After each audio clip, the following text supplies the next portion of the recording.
에른스트 르낭이라고 하는 1800년대 프랑스의 유명한 이 교회 역사를 전공한 학자가 계신데 그분이 예수님의 부활에 대해서 명확하게 몇 가지를 확실하게 정리했습니다. 첫째는 예수님이 부활하심으로 말미암아 인류 구원의 역사가 이루어졌다. 인류 구원의 역사는. 두 번째, 예수님 부활로 말미암아 예수님이 하나님의 아들이심을 증명했다. 이런 얘기입니다. 제가 이제 여러분들 특별하게 수요일이라든가 그 밖에 제가 성경 공부 시간에는 예수님 살아 있을 당시에 항상 예수님에게 있어서 사람들이 문제를 삼는 것은 뭐였냐면 예수님께서 요셉과 마리아의 아들 인간으로 오셨다라고 하는 것에 대해서는 그 당시 사람들이 다 인정했어요. 그에 대해서는 전혀 문제가 없었습니다.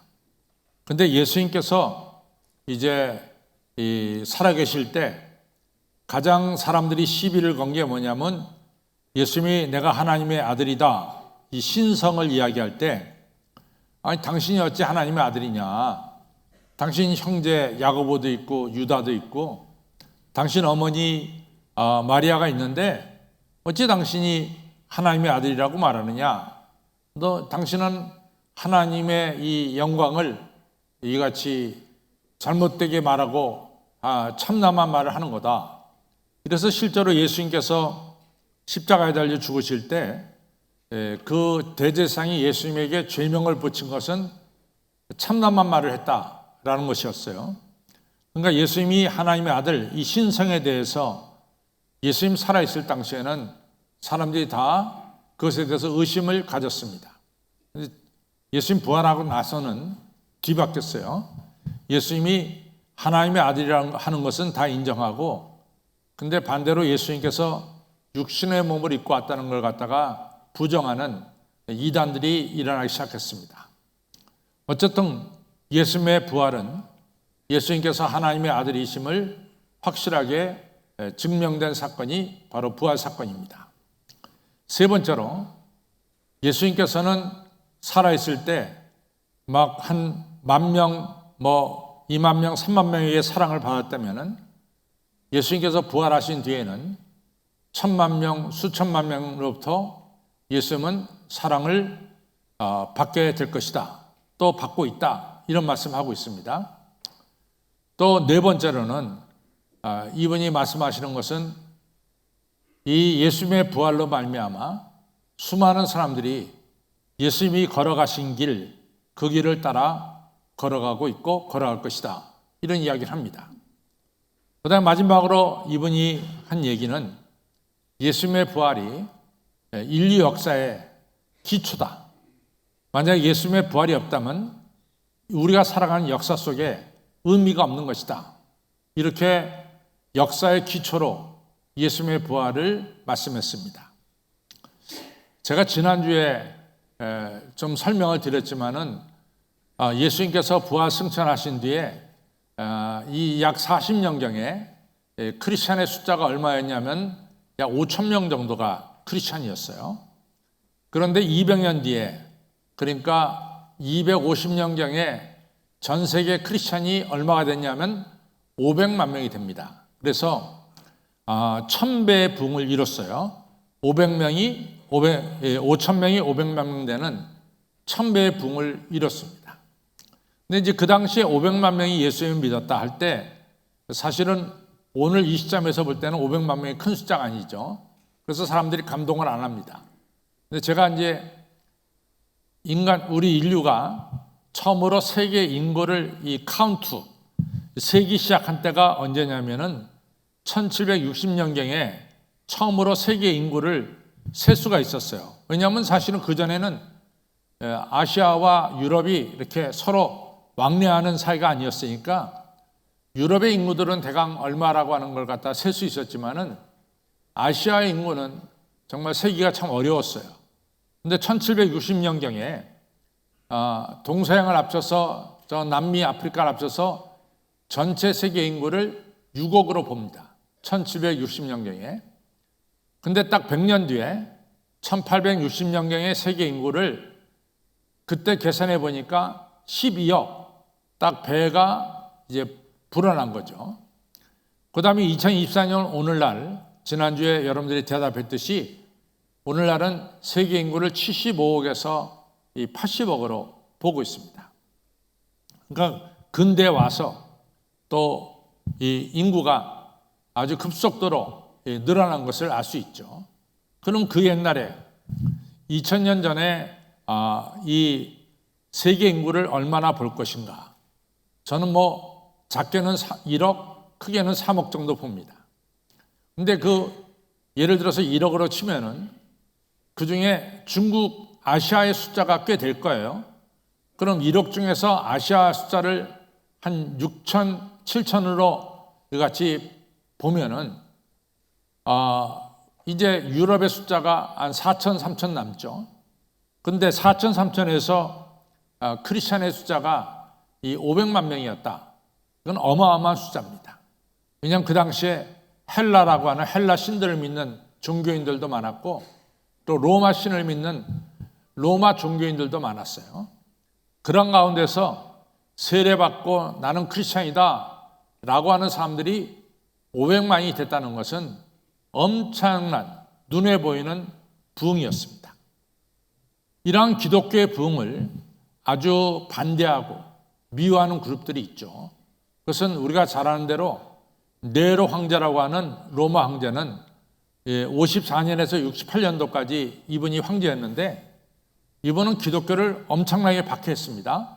그래서 제가 이 네로가 얼마나 박했느냐 쉽게 말하면 베드로와 사도 바울이 다 네로 시대에 순교를 당합니다.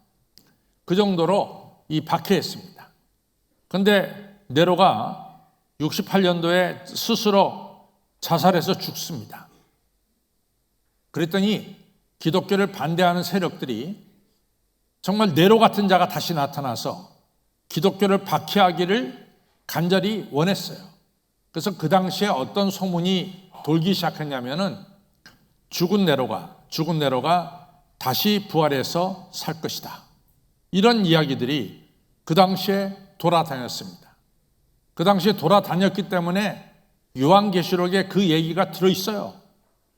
죽은 네로가 다시 살아나서 이제 올 것이다. 그 얘기는 그만큼 기독교가 예수님 부활로 말미암아 정말로 급성장하게 된 것을 기독교를 반대하는 사람들이 본받은 거죠. 우리도 기독교를 박해하는 네로가 다시 살아날 것이다. 이렇게 이야기를 하고 다녔습니다. 그래서 도미티안 황제라고 하는 81년서부터 96년도까지 로마 황제라는 도미티안 황제가 네로 못지않게 기독교를 박해했습니다. 그래서 도미티안 황제 때 우리가 가지고 있는 성경 요한계시록이 그 당시에 쓰여진 거예요. 그래가지고 이 도미티안 황제가 누구냐? 바로 도미티안 황제는 이제 죽었던 네로가 부활해서 다시 나타난 황제다. 이렇게 여겨졌다. 그 말이에요.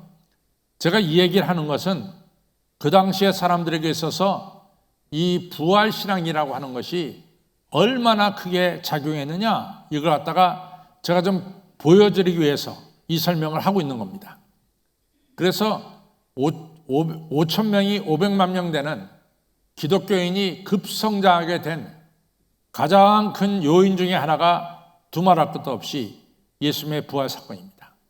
예수님의 부활 신앙이 많은 사람들로 하여금 아까 에른스트 르낭이 말한 것처럼 예수님을 따라 살게 했고 그 다음에 그들의 삶의 기초가 되었다. 이렇게 볼 수가 있습니다. 그래서 사도 바울은 말씀하기를 만약에 우리에게 이 부활 신앙이 없다면 오늘 여러분과 저가 부활하신 예수님을 믿지 못한다면 사실 쉽게 말하면 이렇게 예배드리는 것도 헛것이고 또 여러분과 저가 남들에게 전도하는 것도 헛것이고 또 여러분과 저가 예수님을 믿는다는 믿음도 헛것이다. 이렇게 분명히 말씀하고 있어요. 그래서 우리의 신앙의 뿌리는 뭐냐? 신앙의 뿌리는 두말할 것도 없이 예수님께서 죽은 자 가운데 부활하신 이 부활의 예수님을 믿는 것이 우리의 신앙의 뿌리다. 이렇게 말할 수가 있는 거죠.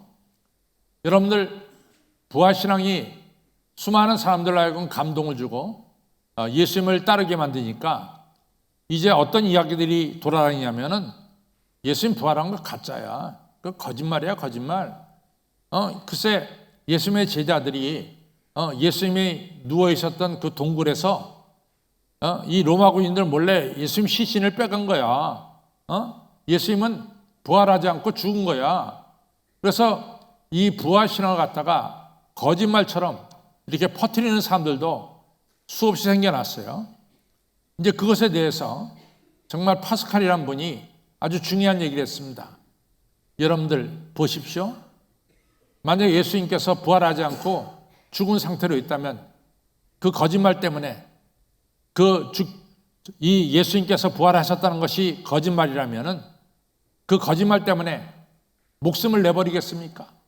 그것도 한 사람이 아니라 지금까지 역사 속에서 수많은 사람들이 순교를 했는데 그래 거짓말 때문에 자기 목숨을 내놓겠습니까? 또 여러분들, 거짓말은 잠시 잠깐 동안 사람을 속일 수 있지만 영원토록 속일 수가 없습니다. 예수님의 부활이 거짓말이라면 지금까지 이같이 이 부활을 믿는 사람들이 계속 늘어날 수가 있습니까? 이러면서 파스칼은 예수님의 부활은 너무나 확실한 것이고 분명한 것임을 이같이 밝히고 있습니다. 그렇습니다.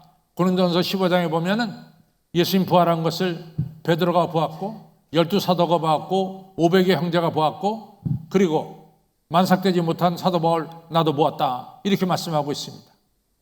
예수님의 부활은 너무나 명백한 사실이죠. 그래서 예수님 부활은 오늘 우리 기독교의 뿌리가 되는 거예요. 기독교의 부활이 없다면 기독교는 아무것도 아니에요. 또 여러분과 저의 신앙의 뿌리가 바로 부활신앙입니다. 그래서 부활신앙을 확실히 갖는 것은 우리 기독교인으로서 너무 중요한 것이 바로 부활신앙입니다. 그래서 예수님의 부활이 오늘 우리에게 가져다 준 중요한 몇 가지를 오늘 좀 살펴보려고 합니다. 첫째, 예수님의 부활이 우리에게 가져다 준 중요한 것 중에 하나는 뭐냐면은 여러분과 저가 죽음을 두려워하지 않게 되었다. 이런 얘기입니다. 죽음을 두려워하지 않게 되었다. 이 사실이죠. 사실은 우리 마음속에 뿌리 깊은 두려움이 뭐냐면 우리가 죽음이라고 하는 것이 우리 안에 있는 뿌리 깊은 두려움입니다. 표현을 안 해도 죽는다고 생각할 때 굉장히 두려워요. 그래서 요즘에는 그런 일을 좀 볼 수 없지만 제가 자라날 때만 하더라도 이 빌딩에 보면은 4층이 없었어요. 4층. 왜냐? 죽을 사자 생각날 것 같아서 4층을 빼고 3층 넘어 바로 그 다음 층이 5층으로 이게 바뀌어지는 게 많았어요. 왜냐하면 사람들이 죽을 사자가 싫어하는 거예요. 여러분들 넉사자임에도 불구하고 죽을 사자를 생각한다고 이같이 이 사자를 빼버린 거예요. 그런데 부활신앙은 바로 이 죽음의 두려움을 넘어서게 만든 게 부활신앙입니다. 우리가 계시록 14장 13절에 보면은 자금 이후로 from now on 지금 이후로 이가 주 안에서 죽은 자들이 복이 있다. 이렇게 성경은 말씀하고 있어요. 주 안에서 죽은 자들이 복이 있다. 이렇게 말씀한 거죠. 그랬더니 어느 분이 저한테 질문합니다. 목사님, 저 좀 이해가 안 됩니다. 왜냐하면 지금은 어느 누구나 다 1시간이라도 아니 10시간이라도 몇 년이라도 더 살려고 뭐 열심으로 운동하고 있고 또 열심으로 이같이 건강을 위한 약을 먹고 있고 다 체력을 쌓고 있고 다 오래오래 살려고 하는데 뭐 성경은 이상하게 주 안에서 죽은 자들이 복이 있다. 그러니까 죽음을 이야기합니까? 도대체 무슨 얘기를 하는 겁니까? 이런 얘기를 저한테 여쭤봤어요. 근데 여러분과 저가 다 건강하게 오래오래 살기를 바랍니다. 또 성경에서 장수하는 게 축복 중에 하나라고 그랬어요. 그러나 한 가지 분명한 사실은 여러분과 저가 죽지 않고 영원히 살 수는 없는 거예요. 그렇죠? 죽지 않고 영원히 살 수는 없는 거예요. 누구나 다 당연하게 죽음을 맞아야 되는 것이 여러분과 저의 삶입니다. 그렇지 않아요? 목사님 저는 그래도 안 죽어요 하는 사람 한번 손 들어봐요. 없다고요. 여러분과 저는 다 죽어요. 누구나 다 죽습니다. 그러면 우리가 죽음을 맞이할 때 어떻게 맞이하느냐, 이것이 굉장히 중요합니다. 여러분, 부활신앙을 가진 자는 당연히 우리 인생에 한번 찾아오는 죽음을 두려움 없이 담대하게 죽음을 맞이할 수 있다. 이것이 바로 부활신앙의 축복입니다. 제가 수없이 장례식을 치러봤는데, 임종을 이같이 지켜봤는데, 정말로 신앙을 가진 사람은 죽음 앞에 두렵지 않고 편안하게 이 죽음을 넘어서는 것을 갖다가 제가 수없이 목격했어요. 이 부활신앙이 중요한 게 바로 그겁니다. 지난 금요일 날 우리 교회에서 바울이라고 하는 영화를 상영했어요. 참 제가 배운 것도 많아요.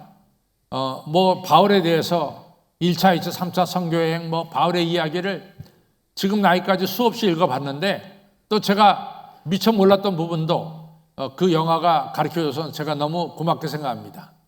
저는 고린도에서 만난 아굴라 브리슬라 부부가 이 사도 바울이 로마 감옥에 있을 때 로마에서 복음을 증거하며 기독교 공동체를 이끌고 있었다는 것을 그때 제가 다시 한번 알았습니다. 그런데 바로 이 바울에게, 로마 감옥에 있는 바울에게 누가 찾아갔냐면은 바로 누가복음을 쓴 의사 누가, 사도행전을 쓴 누가가 바로 바울을 찾아갑니다. 근데 바울이 그 감옥에 있을 때 벌써 네로가 이 바울에게 사형 판결을 내렸어요. 근데 그 방법도 내렸습니다. 그 방법은 참수형이에요. 목을 잘라 죽이도록 참성을 내렸습니다. 이제 언제 형을 집행하느냐? 그것만 남았어요. 그래서 로마 감옥에서 이제 지내는데, 이제 누가가 찾아갔어요. 찾아가서 바울 선생님, 이제 곧 처형당하게 됐네요. 그것도 목이 잘려서 도끼로 목을 자르거든요. 도끼로 목을 쳐서 죽게 되는 참수형을 당하게 됐네요. 근데 어떻게 바울 선생님은 이렇게 평안하십니까? 그때 바울이 이런 얘기를 합니다. 아주 로마서에 나온 얘기인데, 중요한 얘기인데, 내가 살아도 주를 위해 살고 내가 죽어도 주를 위해서 죽습니다. 나는 사나 죽으나 나는 주 안에 있습니다. 얼마나 멋있는 얘기인지 몰라요. 여러분 가자가 지금 살아있어도 우리가 예수님 찬양하고 있잖아요. 예수 안에 살고, 우리가 죽어도 뭡니까? 예수 안에 죽는 거예요. 그러니까 우리가 예수 안에 지낸다는 것은 사나 죽으나 관계가 없어요. 살아도 예수님 안에, 죽어도 예수님 안에. 예수님 안에 사는 게 중요하지 죽고 사는 게 중요하지 않다. 이런 중요한 메시지를 사도 바울이 로마서에서 14장에서 말씀하고 있죠. 사도 바울이 또 이런 얘기를 합니다. 우리가 빌립보서 2장에 가서 보면은, 나는 차라리 빨리 떠나서 예수님 곁에 지내는 게 좋겠어. 그런데 내가 이 두 사이에 있는데, 난 사실 죽어서 이 주님과 함께 지내는 것이 더 좋은데, 내가 지금 육체 가운데 거하는 것은 빌립보, 당신들의 신앙에 증진이 있다면은 내가 좀 더 살아갈 수가 있겠지, 이런 얘기입니다. 그러니까 사도 바울의 이야기 속에는 죽음이라고 하는 것이 전혀 두렵지 않고, 이 죽음을 당연히 그냥 하나님 안에서, 우리가 이 땅에서, 주님 안에서 이 땅에서 저 땅으로 넘어가는 하나의 아주 간단한 경계선처럼 여깁니다. 제가 이제 유럽에 가서 느낀 것은, 유럽에서 독일에서 벨기에를 가든지 또 독일에서 프랑스를 넘어가든지 전혀 문제가 없어요. 그냥 국경선 없는 거 아주 편안하게 넘어갑니다. 바로 그런 식으로 예수 그리스도를 믿는 자는 삶에서 죽음으로 넘어가는 걸 갖다가 그렇게 어렵게 생각하지 않고, 두렵게 생각하지 않고 담대하게 지나갑니다. 그래서 예수님께서 십자가에 달리셨을 때 사실은 엘리 라마 사박다니 하면서 나의 하나님 나의 하나님 어찌하여 나를 버리시나이까라고 이같이 절규를 얘기했어요. 부르짖었어요. 그러나 예수님께서 십자가 위에서 한 가지 중요한 얘기를 합니다. 하나님이여 저를 받아주시고 맡아주시기를 바랍니다. 이러면서 예수님은 십자가에서 죽으시는 것을 볼 수가 있습니다. 사랑하는 성도 여러분, 아무쪼록 부활신앙이 우리가 한번 닥쳐야 될 이 죽음이라고 하는 이런 것에 대해서 두려움 없이 담대하게 주 안에서 살고 또 주 안에서 죽는, 그래서 하늘의 복을 누리는 이러한 축복이 여러분들에 있기를 주님의 이름으로 축원합니다. 두 번째로 부활신앙은 우리를 좀 새롭게 만들어줘요. 여러분들 아시다시피 사도 베드로가 예수님과 가까이서 수제자로 지냈죠. 사도 베드로 안진뱅이 일어나고 눈 먼 자 눈 뜨고 문둥병 자 깨끗해지고 오병이어 5,000명 먹이고 그리고 죽은 자가 3건이나 살아나는 것을 갖다가 사도 베드로가 다 목격했어요. 그런 사건 하나하나가 오늘 21세기에 얼마나 큰 사건입니까? 안진뱅이가 40년 된 안진뱅이가 일어났죠. 죽은 자가 4일 만에 나오죠. 이런 것이 오늘날 아마 일어난다면은 이제 전 세계에 알려지는 아마 특정 뉴스로 퍼질 겁니다. 그런 것을 베드로가 다 봤어요. 다 봤어요. 그런데 베드로 전서 후서는 우리가 베드로 전후서를 보게 되면 베드로가 내가 육신 장막을 떠날 날이 가까웠다 이렇게 얘기합니다. 그러니까 사도 베드로가 죽을 날이 가까웠을 때 쓴 글이 바로 베드로전서 베드로 후서죠. 그때 베드로가 무슨 말씀하냐면은 찬송하리로다 국리를 마신 우리 하나님께서 우리의 예수님을 죽은 자 가운데 부활시키셔서 그 사건이 나에게 거듭난 신앙을 주었고 나에게 산소망을 갖게 했고 나로 하여금 썩지 않고 더럽지 않고 쇠하지 아니하는 하늘나라 기업을 갖게 했다. 참 중요한 말씀이에요. 나는 죽은 나사로가 살아나는 것을 보면서 나는 거듭난 신앙을 가졌다. 오병이어로 5,000명을 먹이는 사건을 보면서 내가 거듭난 신앙을 가졌다. 그렇게 얘기하지 않고 우리 예수님이 죽었다가 3일 만에 부활하신 것을 보고 그것이 바로 나에게 거듭난 신앙, 산소망, 하늘나라 기업을 갖게 했습니다 라고 고백하고 있습니다. 부활신앙이 사도 베드로에게 확실한 신앙을 심어줬어요.